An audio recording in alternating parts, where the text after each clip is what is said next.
Hello दोस्तों, कैसे हैं आप सब लोग। आशा करते हैं अच्छे होंगे। स्वागत है आप सबका एजुकेशन चैनल पर, जिसमें हम देख रहे हैं कक्षा 11th हिंदी विशिष्ट स्वाति।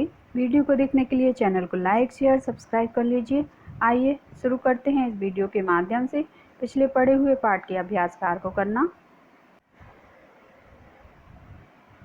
पहला प्रश्न है, महादेवी वर्मा ने अपने बचपन में सबसे पहले कौन सी पुस्तक पढ़ी।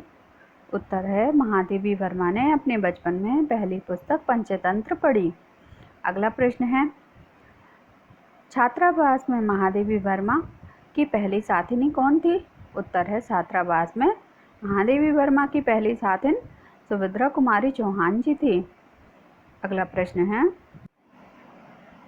नामकरण किसने किया था। उत्तर है, लेखिका के भाई का नामकरण जवारा की बेगम साहिबा, जिनको वह ताई कहती थी, उन्होंने किया।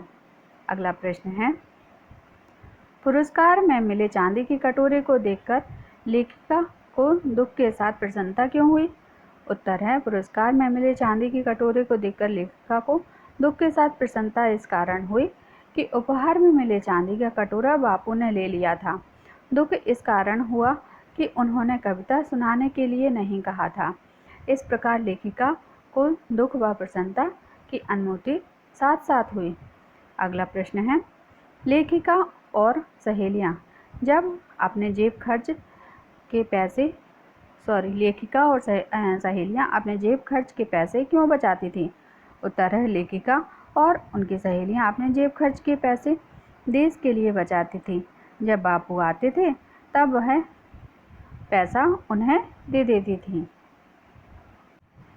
लेखिका की ताई साहिबा उनके भाई के जन्म पर कपड़े लेकर क्यों आई थी। उत्तर है, लेखिका की ताई भाई साहब के जन्म पर लेखिका कपड़े लेकर इसलिए आई थी क्योंकि छोटे बच्चों को माँ के यहाँ के कपड़े पहनाते हैं।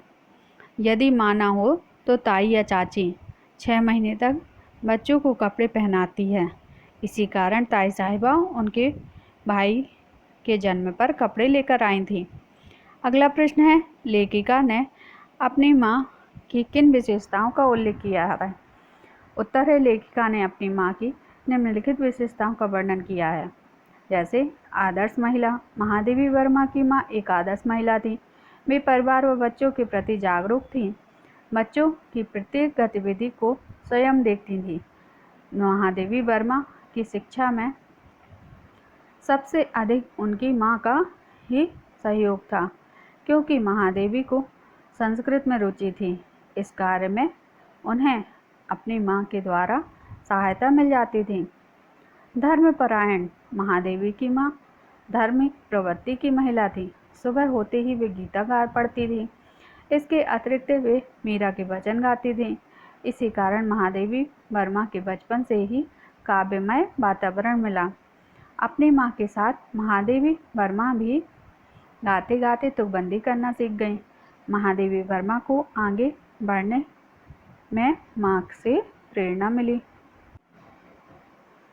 आदर्श माँ। महादेवी वर्मा की माँ के रूप में आदर्श शिक्षिका मिल गई थी, क्योंकि महादेवी वर्मा को जब मौलवी साहब पढ़ाने के लिए आते थे वे चारपाई के नीचे छिप जाती थीं। लेकिन अपनी माँ के द्वारा लाई गई पुस्तक पंचतंत्र उन्हें बहुत अच्छी लगने लगी। उन्होंने सबसे पहले इसी पुस्तक को पढ़ा। इसके अतिरिक्त जब भी कभी कोई कविता लिखती थी वे अपनी माँ को अवश्य सुनाती थी। माँ लेखिका को भाई व परिवार के लिए अन्य सदस्यों से प्रेम पूर्वक व्यवहार करने को कहती थी। माँ को जातिगत भेदभाव तनिक भी पसंद न था। उत्तम संस्कार। महादेवी वर्मा के माँ ने माँ के उत्तम संस्कारों के विषय में इस प्रकार कहा है। जब मैं विद्यापीठ में आई तब तक मेरे बचपन का वही क्रम जो आज तक चलता आ रहा है।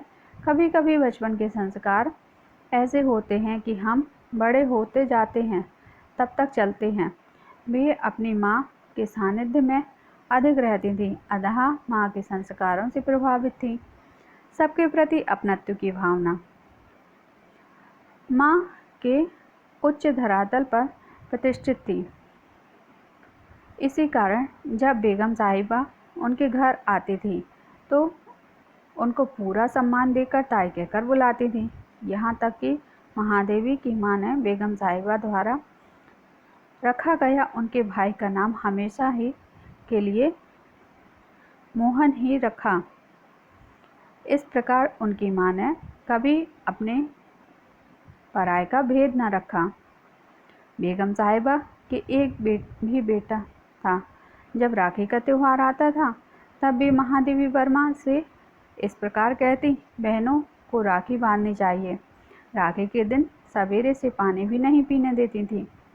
निष्कर्ष में हम कह सकते हैं कि महादेवी की माँ एक ऐसी उच्च संस्कार से संपन्न महिला थी जो समाज को अपने स्नेह संबंधों से एकता के सूत्र में बांधने के इच्छुक थी। मानव के मध्य धर्म, संप्रदाय एवं जातिगत दीवार खड़ी करने की घोर विरोधी थी। उनका चरित्र आधुनिक महिलाओं के लिए एक अनुकरणीय उदाहरण है। अगला प्रश्न है, लेखिका के बचपन के दिनों के सामाजिक तथा भाषाई वातावरण का चित्रण कीजिए। उत्तर है, सामाजिक वातावरण। लेखिका के बचपन के दिनों में समाज का वातावरण अच्छा था। घर में और परिवार में आपस में प्रेम था। लोगों में आपसी संबंध सगे संबंधियों की भांति थे। लेन देन और व्यवहार में अपनत्व की भावना थी। निम्नलिखित उदाहरण देखें, जैसे बेगम साहिबा कहती थी कि हमको ताई कहो, हम लोग उन्हें ताई साहिबा कहते थे। उनके बच्चे भी हमारी माँ को चाची जान कहते थे। हमारे जन्मदिन वहाँ मनाए जाते थे और उनके बच्चों के जन्मदिन हमारे यहाँ मनाए जाते थे। समाज में एक दूसरे को अपनत्व के अतिरिक्त पूरा सम्मान दिया जाता था। देखिए, हमारी माँ को दुल्हन कहती थी। कहने लगी, दुल्हन जिनके ताई चाची नहीं होती वे अपनी माँ के कपड़े पहनते हैं। इस प्रकार लेखिका ने संस्मरण के माध्यम से सामाजिक स्थिति को स्पष्ट किया है। भाषाई वातावरण। समाज में यदि आपसी प्रेम भाव हो तो भाषा कारण कहीं भी विवाद नहीं हो सकता। अतः किसी को भी कोई भी भाषा पढ़ने लिखने में परेशानी न थी। सभी भाषाओं को सम्मान दिया जाता था। व्यक्ति को किसी भी भाषा में के बोलने की स्वतंत्रता थी। अतः भाषा के दृष्टिकोण से वातावरण सुखद था। आपस में कोई विवाद न था। उदाहरण देखें, उस समय यहाँ देखा गया मैंने कि सांप्रदायिकता नहीं थी। जो अवध में लड़कियाँ थीं वे आपस में अवधी बोलती थीं। जो बुंदेलखंड से आती थी बुंदेली बोलती थीं। इसके अलावा प्रत्येक पर पूर्ण अधिकार था, चाहे वह उर्दू बोले, मराठी और अन्य भाषा। सब एक दूसरे की भाषा का सम्मान करते थे। एक दूसरे को प्रेम पूर्वक अपनी भाषा सिखा देते थे। इसी कारण भाषा की दृष्टि से वातावरण अच्छा था। अगला प्रश्न है, परिवारों में लड़कियों के साथ कैसा व्यवहार होना चाहिए। उत्तर है, मेरे बचपन के दिन संस्मरण के द्वारा महादेवी वर्मा ने परिवार की लड़कियों की स्थिति के बारे में स्पष्ट किया है। महादेवी वर्मा ने बताने का प्रयास किया है कि उनके समय में परिवार में लड़कियों की स्थिति सम्मानजनक थी। जब उनके परिवार में कोई भी कन्या 200 वर्ष तक जन्मी नहीं, तब परिवार वालों ने कन्या न जन्म होने का देवीय प्रकोप समझा। इसके पश्चात कुल देवी की आराधना के उपरांत जन्मी कन्या की खातिर की गई व उसकी शिक्षा दीक्षा का अच्छा प्रबंध किया गया। इस संस्मरण के माध्यम से लेखिका ने परिवार में लड़कियों की स्थिति को आदर्श दिखाने का प्रयत्न किया है। परिवार में सम्मान। परिवार में लड़कियों को सम्मान की दृष्टि से देखना चाहिए। लड़कियों को व लड़कों को एक समान दृष्टि से देखना चाहिए। उस समय लड़कियों को इतना सम्मान मिलता था, वह निम्न प्रकार से है। उनका एक लड़का था, उनको राखी बांधने को कहती थी। बहनों को राखी बांधनी चाहिए। राखी के दिन सवेरे पानी भी नहीं देती थी। राखी के दिन बहनें राखी बांधने जाएं, तब तक भाई निराहार रहना चाहिए।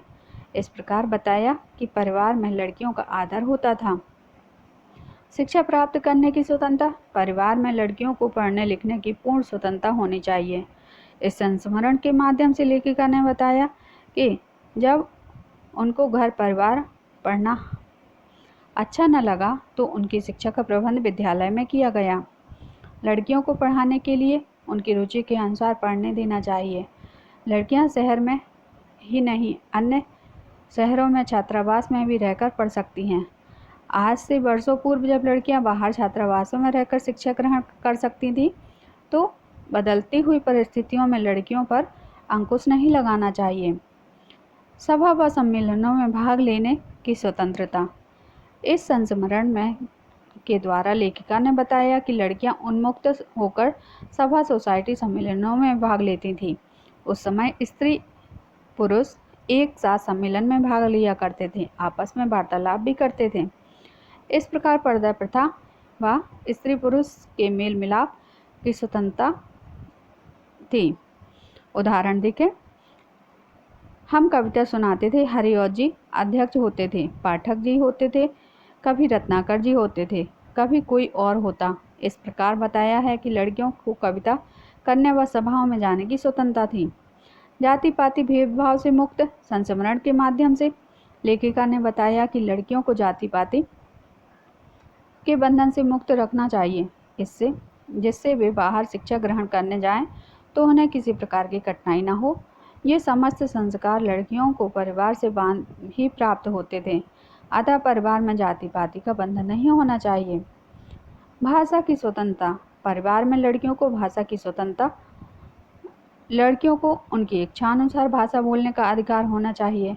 निष्कर्ष रूप में हम कह सकते हैं कि परिवार के अंतर्गत लड़के व एवं लड़कियों के मध्य भेदभाव की भावना नहीं रखनी चाहिए। दोनों को समान दृष्टि से देखकर उन्नति की मंजिल पर कदम बढ़ाने के अवसर प्रदान करना चाहिए। तभी समाज पल्लवित, पुष्पित एवं विकास की ओर उन्मुख होगा। गद्यांशों को संदर्भ कीजिए, संदर्भ सहित व्याख्या कीजिए। पहला गद्यांश है, हम हिंदी डैश डैश हिंदी होता था। तो संदर्भ इसका देखते हैं। संदर्भ हो रहेगा इसका, यह प्रस्तुत पद्यांश हमारी प्रस्तुत उपयुक्त गद्यांश हमारी पाठ्यपुस्तक हिंदी से लिया गया है। इसकी लेखिका महादेवी वर्मा जी हैं। ऐसे इसका गद्यांश रहेगा। प्रसंग है इसका महादेवी वर्मा। इस गद्यांश में महादेवी वर्मा ने छात्रावास के आदर्श एवं सद्भावना के वातावरण को उल्लेख किया है। व्याख्या है, जब महादेवी वर्मा छात्रावास में रह रही थी, उस समय अध्ययन करने वाली सहयोगी छात्राओं में जाति पाति संबंधी एवं भाषा विषयक भेदभाव तनिक भी विद्यमान नहीं था। सब अपनी अपनी भाषा में स्वतंत्रतापूर्वक निसंकोच प्रयोग करते थे। उस समय विद्यालय में हिंदी के अतिरिक्त उर्दू भाषा भी शिक्षा प्रदान की जाती थी। प्रांतीय भाषा, प्रांतीयता की भावना छात्राओं के मानस में ना थी। वार्तालाप में अपनी भाषा का प्रयोग करती थी। मेस में हम सभी एक साथ बैठकर भोजन करते थे। प्रार्थना भी सम्मिलित रूप से होती थी। सब तर्क वितर्क से कोसों दूर थे। सब प्रेम के एक सूत्र में आबद्ध होकर जीवन यापन करते थे। अगली पंक्ति का संदर्भ पूर्वानुसार प्रसंग है। प्रस्तुत गद्यांश के द्वारा महादेवी वर्मा ने अपने बाल्यकाल की परिवार एवं समाज की झांकी प्रस्तुत करके यह बताने का प्रयत्न किया है कि उनके समय वातावरण बहुत ही सौहार्दपूर्ण था। व्याख्या है, महादेवी वर्मा ने इस गद्यांश में अपने भाई प्रोफेसर मनमोहन वर्मा के विश्वविद्यालय की स्थिति का वर्णन करते हुए बताया है। प्रोफेसर मनमोहन वर्मा का नाम बचपन में बेगम साहिबा ने रखा। उनका नाम सदैव वही रहा, क्योंकि हमारे मन में कोई भी जातिपात की भावना ना थी। जिस प्रकार घरों में जातिपात का भेदभाव ना था, उसी प्रकार विद्यालयों में भी भाषागत भेदभाव ना था। प्रोफेसर मनमोहन के विद्यालय में भी हिंदी और उर्दू दोनों भाषाएं सिखाई जाती थीं, जबकि हम लोग घर पर परस्पर अवधी भाषा में का प्रयोग करते थे। इस प्रकार भाषा का प्रयोग के लिए किसी पर कोई रोक टोक ना थी। परिवार और समाज एक दूसरे के प्रति सद्भावना और अत्यधिक स्नेह था। सभी आपस में एक दूसरे की भावनात्मक रूप से जुड़े हुए थे। परंतु आज समाज में परिवारों एवं समाज में जातिगत एवं भाषागत भेदभाव और आपसी मनमुटाव देखकर ऐसा प्रतीत होता है जैसे कि वे सब बातें स्वप्न थी। जिस प्रकार स्वप्न नींद खुलने के बाद टूट जाता है, उसी प्रकार पिछली बातें स्वप्नवत ही प्रतीत होती हैं, क्योंकि पूर्व ऐसी स्थिति आज ना तो परिवार में दिखाई देती है और ना ही विद्यालयों में। तो ऐसे महादेवी वर्मा जी के समय का जीवन काल था, उनका बचपन था। बचपन की स्मृतियों में एक विचित्र सा आकर्षण होता है। उत्तर है इसका, उपयुक्त कथन महादेवी वर्मा ने अपनी बाल्यावस्था से जुड़ी समस्त बातों को याद करते हुए कहा है कि बचपन की यादों में एक अनोखा सा सम्मोहन होता है, क्योंकि जब मानव अपने बचपन की यादें याद करता है तब तो वे सभी बातें अद्भुत सी प्रतीत होती हैं। बड़े होने के उपरांत भी व्यक्ति को उन बातों से बहुत सा लगाव होता है। जब व्यक्ति अपने बचपन की यादों को खो जाता है तब वह बड़ा होने पर बचपन की उन अनुभूतियों को स्मरण करके प्रसन्नतापूर्वक अनुभव करता है, क्योंकि बचपन की सभी यादें क्रमशः हमारे मस्तिष्क पर चित्रपट की रीलों की भांति एक एक करके दृष्टिगोचर होने लगती हैं तथा हम उन यादों में खोकर एक अनिर्वचनीय सुख का अनुभव करते हैं। अगली पंक्ति का भाव है, महादेवी वर्मा ने इस कथन के द्वारा यह बताने का प्रयत्न किया है कि व्यक्ति के जीवन में परिस्थितियां हमेशा एक सी नहीं रहती हैं। जिस प्रकार राह चलते समय उतार चढ़ाव होता है, सुख और दुख, दिन और रात का क्रम आते हैं, उसी प्रकार जीवन में हर क्षण बदलाव होता रहता है। कभी भी संसार में कोई भी वस्तु एक समान नहीं रहती है। परिवर्तन जीवन का शाश्वत नियम है। परिवर्तन के अनुसार परिस्थितियां भी परिवर्तित होती हैं। इस संदर्भ में लेखक का निम्न कथन है, देखिए, चला चल ओ राही तू, राह न कर कुछ मग की परवाह, विश्व के कण कण में तू खेलता रहता है परिवर्तन। अगला प्रश्न है, शायद वह अपना सत्य हो जाता तो भारत की कथा कुछ और होती। इस कथन के आधार पर भारत की वर्तमान सामाजिक परिस्थितियों पर प्रकाश डालिए। उत्तर है, आज से लगभग 100 वर्ष पूर्व भारत की सामाजिक स्थिति पूर्ण रूप से भिन्न थी। समाज में आपस में प्रेमपूर्ण संबंध होते थे। इस कारण आपसी मनमुटाव नहीं होता था। लोग दूसरों के प्रति त्याग की और सद्भाव की भावना रखते थे, क्योंकि आज का मानव प्रत्येक संबंध में स्वार्थ की दृष्टि से देखता है। यदि व्यक्ति का स्वार्थ निहित है तो वह उसके लिए कोई भी कार्य करना चाहेगा, अन्यथा वह उसे अनजान बन जाएगा। आज के समाज में इस बदलाव के कारण सांप्रदायिक झगड़े होते रहते हैं, परिवारों में भी विवाद उत्पन्न होते रहते हैं। परिणाम स्वरूप पारिवारिक विघटन हो गया है। पत्नी एवं पति व बच्चों की भी आपस में नहीं पटती है।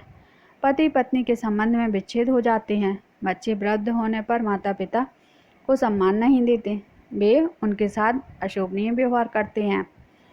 यदि आज भी 100 वर्ष की पूर्व सामाजिक स्थिति होती तो आज शायद जो समाज की व्यवस्था है उस प्रकार की व्यवस्था कदापि न होती। पिछली सभी बातें स्वप्नवत प्रतीत होती हैं। जिस प्रकार की आज की सामाजिक परिस्थितियां हैं, उन्हीं के कारण आजकल लूटपाट, हत्याएं एवं चोरी डकैती व अन्याय अत्याचार होते हैं। निष्कर्ष है कि आज की सामाजिक परिस्थितियां इतनी गणित एवं अशोभनीय हैं कि हमारा मस्तक लज्जा से झुक जाता है। आज देश के उत्थान के लिए पुरानी प्रगतिशील मान्यताओं का अपनापन परम आवश्यक है। राष्ट्रकवि मैथिली शरण गुप्त के शब्दों में परिवर्तन ही उन्नति है। तो अब क्यों बढ़ते जाते हैं, किंतु मुझे तो सीधे सीधे सच्चे पूर्ण भाव ही भाते हैं। तो आगे देखते हैं। विलोम शब्द लिखिए, अनंत का अंत, निरपराधी का अपराधी, दंड का पुरस्कार, शांति का अशांति। ऐसे ही शब्दों के सामने दिए गए विकल्पों को सही विकल्प चुनिए। जैसे निराहारी, निराहारी। तो निराहारी में कौन कौन सा प्रत्यय उपसर्ग है? तो इसमें आप पहला देख सकते हैं, निर आहार धन ई, तो ये सही है। ऐसी अप्रसन्नता में आ, प्रसन्न और ता, आखिरी वाला उत्तर सही है। अपनापन में अपना और पन प्रत्यय जुड़ा है, आखिरी वाला सही है। किनारीदार में किनारीदार, तो दूसरा वाला सही है,